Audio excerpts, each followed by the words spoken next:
Buletin Didik 30 Julai bersama saya Media Saleh. Assalamualaikum dan salam Ma'al Hijrah.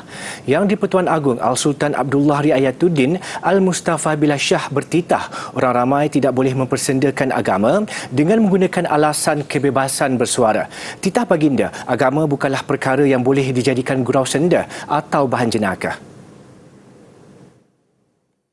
Betul menuntut agar kesucian semua agama untuk sentiasa dipelihara dan dihormati pada sembilan masa.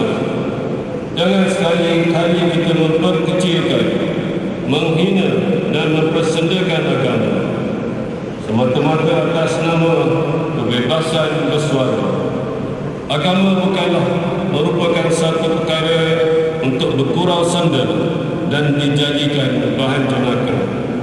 Baginda bertitah demikian pada Majlis Sambutan Ma'al Hijrah Peringkat Kebangsaan tahun 1444 Hijrah di Masjid Wilayah Persekutuan semalam. Titah baginda perbuatan mempersendakan agama boleh menyemarakkan api perkauman dan meruntuhkan ikatan perpaduan antara kaum. Justru mengambil keberkatan Tahun Baharu Hijrah, baginda menyeru rakyat memelihara nikmat dan rahmat negara yang merdeka lagi berdaulat ini. Pada majlis ini, baginda turut berkenan mengurniakan anugerah tokoh Ma'al Hijrah Kebangsaan kepada Tan Sri Osman Mustafa, bekas Ketua Pengarah Jabatan Kemajuan Islam Malaysia JAKIM. Manakala tokoh Ma'al Hijrah antarabangsa dikurniakan kepada Datuk Dr. Osman Hassan yang juga Menteri Kanan menjaga misi khas Kemboja. Tema Keluarga Malaysia Teguh Bersama bagi sambutan Hari Kebangsaan dan Hari Malaysia tahun ini amat bersesuaian dengan iltizam dan konsep keharmonian sebuah keluarga besar yang hidup aman damai dan bersatu padu dalam keterangkuman, kebersamaan dan kesyukuran. Perdana Menteri Datuk Seri Ismail Sabri Yaakob berkata, semangat keluarga Malaysia Teguh Bersama itu wajar disemarakkan dan dihayati masyarakat dalam usaha mensejahterakan kehidupan rakyat ketika keadaan ekonomi negara dan dunia berdepan cabaran. Saya yakin apabila kita melakukan secara bersama-sama, tiada siapa yang mampu mengganggu gugat keteguhan keluarga Malaysia. Bak kata pepatah, segenggam lidi sukar dipatahkan berbanding sebatang lidi. Datuk Seri Ismail Sabri berkata demikian ketika melancarkan Bulan Kebangsaan dan Kibar Jalur Gemilang 2022 di Dataran Putra Putrajaya. Beliau mahu keluarga Malaysia menyematkan di hati dengan semangat patriotisme untuk mempertingkatkan lagi keamanan, kemakmuran dan kesejahteraan demi negara tercinta. Selain mengibar jalur gemilang, beliau berkata cara lain untuk membuktikan cinta kepada negara termasuk mengamalkan nilai-nilai murni dalam diri, bekerjasama dan mengamalkan toleransi, mendukung segala inisiatif kerajaan dan amalan menyebarkan berita yang benar dan sahih. Jelas beliau lagi, gejala menyebarkan berita palsu atau berita tidak benar, terutamanya menerusi media sosial, harus dikawal dan dibendung sebelum ia menjadi amalan memporak-porandakan kesejahteraan keluarga Malaysia. Beliau sebelum itu bersama beberapa jemaah menteri serta lebih 15,000 peserta berjalan santai sejauh 2.7 km bagi program Berjalan Teguh Bersama. Kementerian Pendidikan Malaysia KPM melancarkan Bulan Transformasi Pendidikan 2022 yang turut diadakan bagi menyemarakkan sambutan Bulan Kemerdekaan. Program ini juga bertujuan menerangkan kepada umum transformasi pendidikan yang dilaksanakan KPM dalam memacu pendidikan negara ke arah melahirkan modal insan. Bulan Transformasi Pendidikan yang... Menurut Pengarah Bahagian Pengurusan Sekolah Harian KPM, Zainal Abbas, ketika ditemu bual dalam program Malaysia Hari Ini pagi tadi, Bulan Transformasi Pendidikan ini akan berlangsung bermula 1 Ogos hingga 16 September, iaitu pada sambutan Hari Malaysia. Terdapat pelbagai aktiviti menarik disusun KPM yang dibahagikan kepada 7 kluster utama pendidikan, antaranya pembelajaran dan pengajaran dalam kelas serta digitalisasi. Kita akan laksanakan satu sesi di mana guru-guru macam dia laksanakan pitching dalam inovasi pendidikan ini. PDP itu untuk melihat apa yang dilaksanakan oleh guru untuk membantu pembelajaran murid yang lebih kreatif. Jadi daripada seluruh peringkat di daerah, di negeri dan kemudian di kebangsaan, guru-guru boleh datang dalam sesi itu dan membentangkan Apakah inovasi pendidikan yang telah mereka laksanakan untuk membantu pembelajaran murid? Itu satu yang kita salah satu kluster yang kita tekankan dalam tempoh daripada 1 Ogos sehingga 16 September ni untuk kita semarakkan transformasi pendidikan itu bersama-sama. Tambah Zainal, KPM berharap pelaksanaan Bulan Transformasi Pendidikan ini dapat memberi kesedaran kepada orang ramai tentang usaha yang telah dilaksanakan KPM dalam meningkatkan mutu pendidikan Malaysia. Dalam pada itu, KPM turut mengumumkan pelaksanaan semula Kejohanan Sukan Majlis Sukan Sekolah Malaysia MSSM yang bakal dijalankan secara bersemuka bermula minggu hadapan. Berkhidmat sebagai Ketua Pengarah Pendidikan Malaysia sejak 22 Jun tahun lalu, Datuk Nur Zamani Abdul Hamid kini menamatkan tugasnya. Majlis Clock Out yang berlangsung semalam di Putrajaya sempena persaraan wajib beliau turut dihadiri Menteri Kanan Pendidikan Datuk Dr. Razi Jidin. Datuk Nur Zamani merupakan KPPM yang ke-18 dan wanita ketiga dilantik dalam jawatan berkenaan. Beliau memulakan perkhidmatan dalam bidang pendidikan pada tahun 1986 sebagai Ketua Jabatan A-Level di Kolej Tunku Kursiah Negeri Sembilan. Dalam tempoh perkhidmatan selama 35 tahun, beliau juga telah berkhidmat di pelbagai organisasi dalam KPM. Antara jawatan yang pernah disandang beliau adalah Timbalan Ketua Pengarah Pendidikan Malaysia, Sektor Dasar dan Kurikulum, Pengarah Bahagian Pembangunan Kurikulum dan Pengarah Bahagian Pendidikan Swasta. Sekalung penghargaan dan terima kasih diucapkan kepada beliau atas jasa dan khidmat bakti yang tidak ternilai.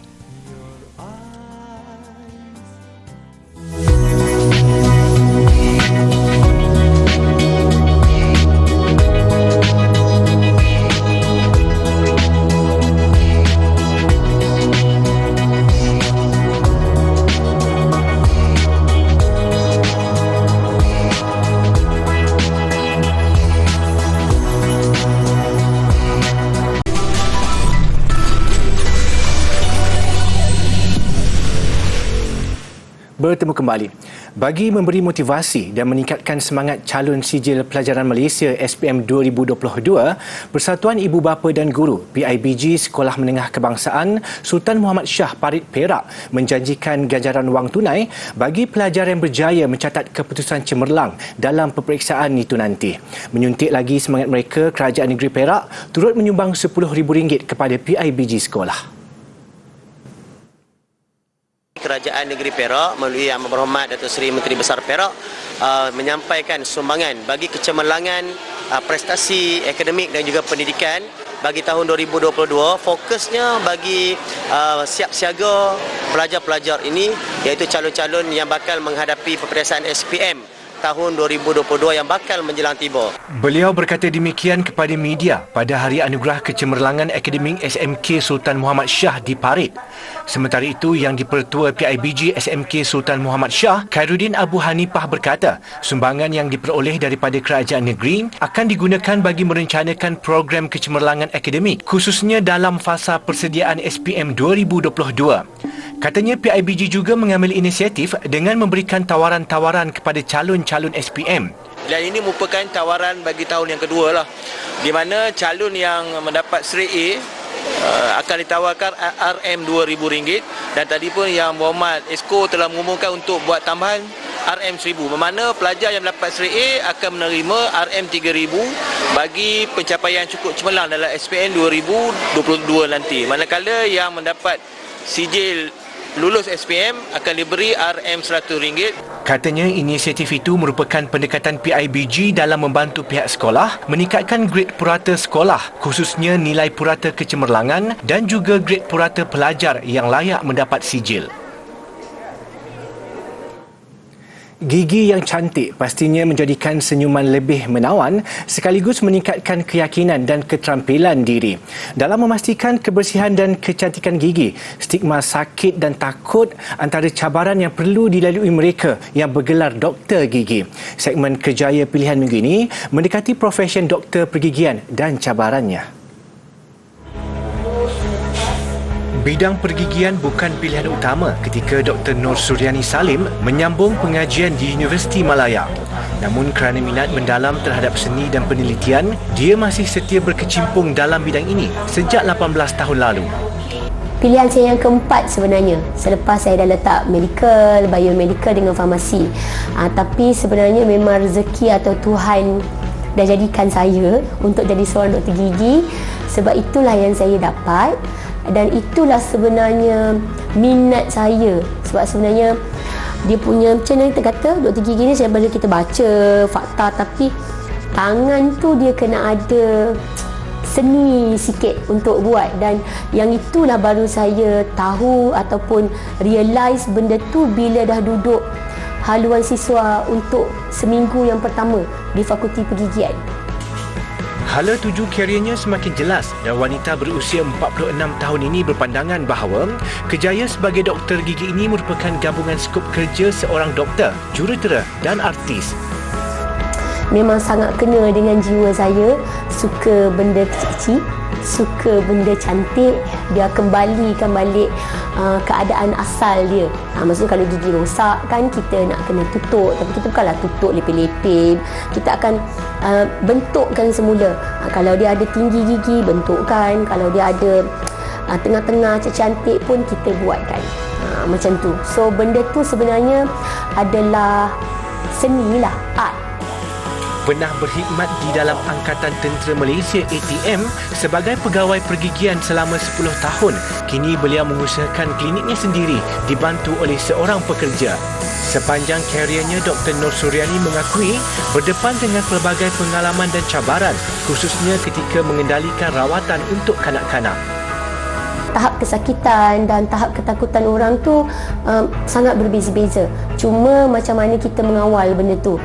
Dan orang kata yang susah apabila kita kena merawat kanak-kanak yang sangat takut, yang itu lebih susah untuk kita uruskan berbanding dengan dewasa yang sangat takut, sebab sekurang-kurangnya dia faham kenapa dia perlu buat rawatan, berbanding dengan budak, dia perlukan rawatan tapi dia sangat takut dan dia tidak boleh memberi kerjasama untuk kita bantu buang dia punya sakit dan menyelesaikan rawatan. Biarpun telah lama berkhidmat, Dr. Nur Suryani tetap berusaha memajukan diri dengan ilmu pergigian terkini. Dia sering menghadiri kursus pergigian, khususnya yang melibatkan penggunaan teknologi moden. Kita sekarang dah melangkah ke, dia panggil digital dentistry, yang mana banyak benda-benda yang saya belajar dulu dah tak sangat digunakan, dah semakin orang kata forward lah, komputer semua. So sekarang itu antara cabaran yang saya yang dah tak dulu terpaksa pergi belajar lah, improve diri sendiri untuk kita kejar bersama-sama dengan teknologi sekarang. Tidak gentar berdepan dengan persaingan sengit, lebih-lebih lagi dengan doktor pergigian yang tidak bertauliah. Beliau menasihatkan orang ramai agar tidak mudah terpengaruh dan memikirkan risiko kebersihan dan keselamatan yang terpaksa ditanggung sekiranya mendapatkan perkhidmatan yang tidak mempunyai lesen sah.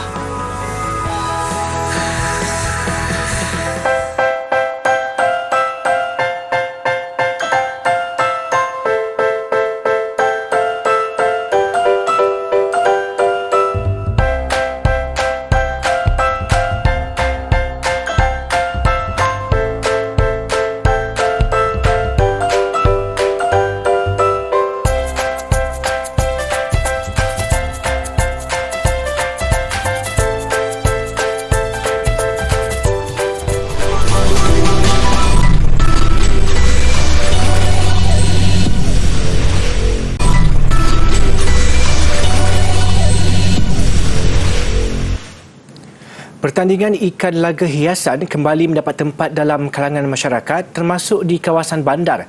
Kini banyak pertandingan mula dianjurkan kepada penggemar hobi berkenaan dengan tawaran hadiah menarik.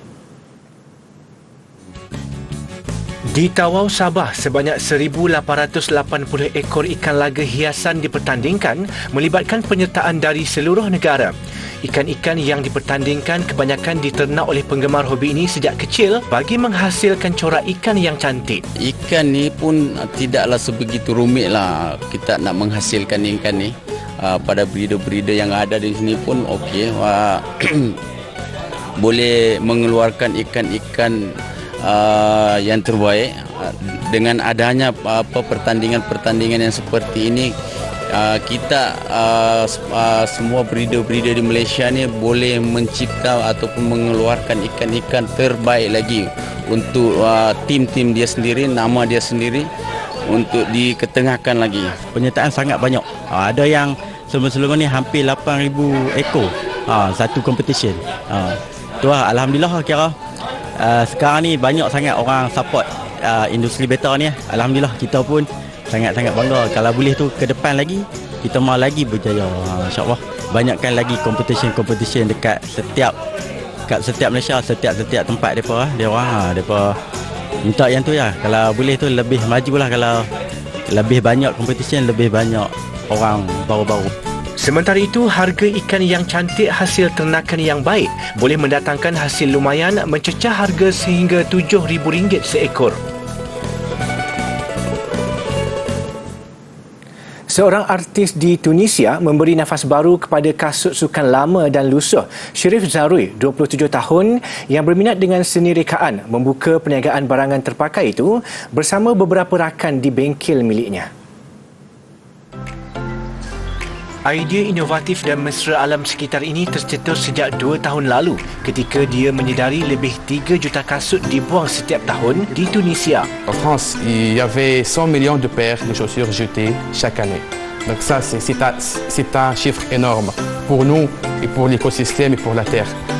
En Tunisie, c'est presque kiff-kiff vu la population. Il y avait 3 millions ou 4 millions de chaussures jetées chaque année.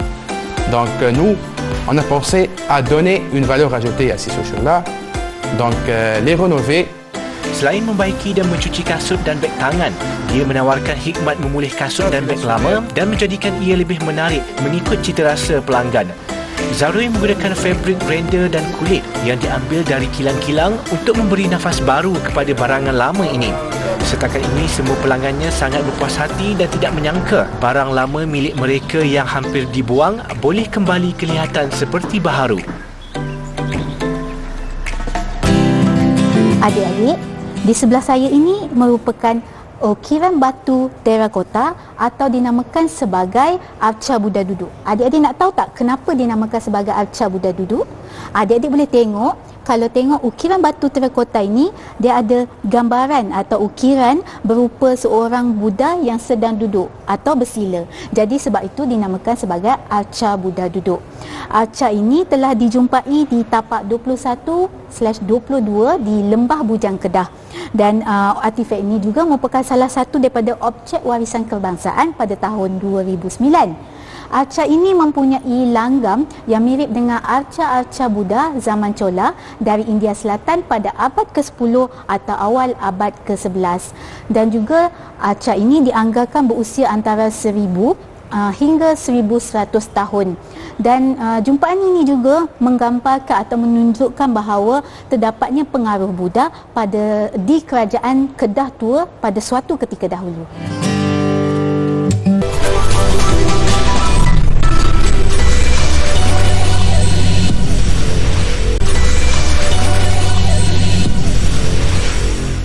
Sukan dimulakan dengan kabar gembira dari United Kingdom. Malaysia meraih pingat emas pertama di Sukan Commonwealth Birmingham 2022 hari ini. Pingat emas disumbangkan atlet angkat berat negara Muhammad Anik Kasdan menerusi acara 55 kg. Lebih membanggakan, atlet berusia 20 tahun itu turut memecahkan rekod tamasya dalam acara sama petang tadi. Anik berjaya mengumpul keseluruhan angkatan sebanyak 249 kg bagi disiplin snatch dan clean and jerk. Pingat perak dimenangi atlet India Sankit Mahadev Sargar, manakala gangsa milik wakil Sri Lanka Dilangka Isuru Kumara Yodaj.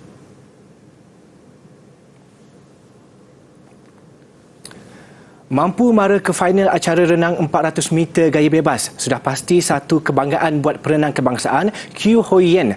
Sekalipun berakhir di kedudukan ke-6, ia tetap pencapaian baik buat perenang kelahiran Kuala Lumpur itu. Ia jelas pengalaman berharga buat Hoyen di Tamasya Commonwealth apabila bersaing dengan jagoan dunia bagi final pertama acara renang yang menawarkan emas semalam. Hoyen memberikan renangan terbaiknya di lorong pertama sebaik berlepas. Dia mengakhiri cabaran di posisi ke-6 menerusi catatan 3 minit 49.95 saat. I think it's pretty okay since my PB is 3:48. So I didn't somehow get my PB. So I think that's a bit disappointed for me. So I'll try to go back and work more for it.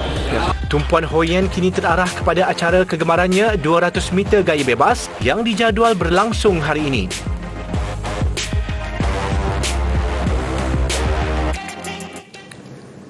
Seterusnya, skuad badminton berpasukan campuran negara mudah melepasi dua halangan awal kumpulan D. Pada sebelah pagi, Malaysia langsung tiada cabaran membenam Zambia 5-0. Manakala dalam aksi kedua pada sebelah malam, Malaysia mencatat kemenangan ke atas Jemaika. Malaysia akan melengkapkan aksi kumpulan menentang Afrika Selatan jam 9 malam ini waktu Malaysia. Pasukan yang diketuai Eng Ziyong itu dijangka mudah ke suku akhir selaku juara kumpulan.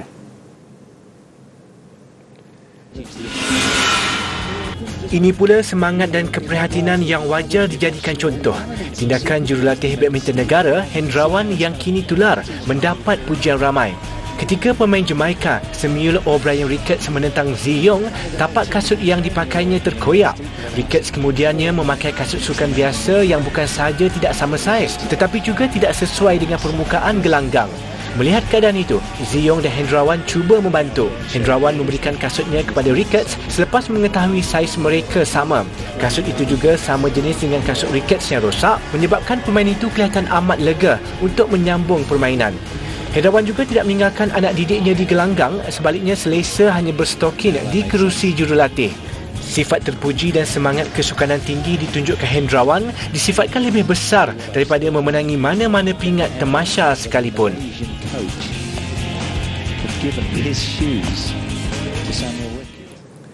Kehebatan kanak-kanak perempuan berusia 6 tahun beraksi dengan papan selaju mengakhiri buletin didik.